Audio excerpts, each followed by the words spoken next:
నేను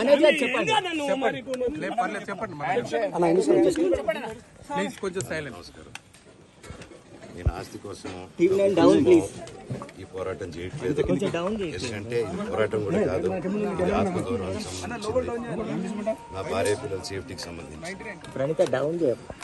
ఇది నాతో ఒక మగాడిగా తొక్కేదానికి నా పాపని ఇంక్లూడ్ చేయడం, నా బిడ్డల ఇంట్లో ఉండగానే అలా బిహేవ్ చేయడం. ఈరోజు పోలీస్ దగ్గరికి నేను వెళ్ళి ప్రొటెక్షన్ నేను మొన్న వచ్చి అడిగినప్పుడు మీకు అన్ని ఎవిడెన్స్ ఇస్తాను.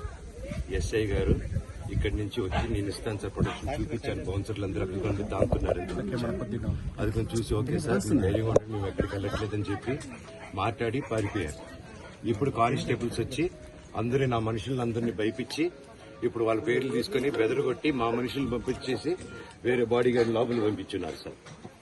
ఏం జరిగిందండి అసలు? గొడవలు ఎందుకు జరిగాయి? మిమ్మల్ని ఎందుకు ఎందుకు వన్ సైడ్ తీసుకుంటున్నారు? కంప్లైంట్ తీసుకున్న తర్వాత వాళ్ళకి ఏ అధికారం ఉంది? నా ప్రొటెక్ట్ చేసే మనుషులు పంపించేదానికి అధికారం ఉంది.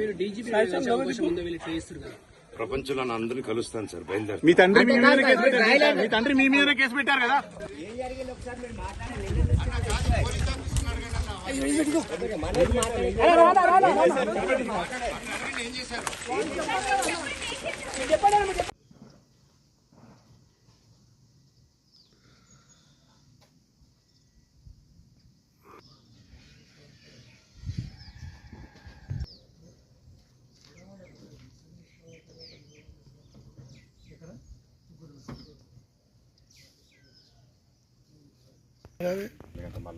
బండి